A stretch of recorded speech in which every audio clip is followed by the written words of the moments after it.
ইউমারুন। আল্লাহ রাব্বুল আলামিন বলেন সেখানে অত্যন্ত কর্কশ, রূঢ় এবং নির্মম স্বভাবের এমন সব ফেরেশতা পরিচালক হিসেবে জাহান্নামে দেওয়া হবে, যারা আল্লাহর নির্দেশের বাইরে কোনো কাজ করে না।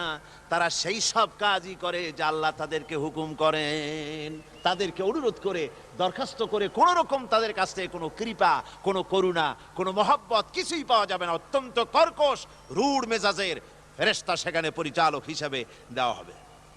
আর ওই জাহান্নামীদেরকে, যারা জাহান্নামে যাবে কিয়ামতের দিন, ফাল্লাযীনা কাফারু কুত্তিআত লাহুম সিয়াবুম মিন নার, আগুন দিয়ে কেটে তাই দিয়ে পোশাক তৈরি করে দেওয়া হবে, আগুনের পোশাক পরিয়ে দেওয়া হবে।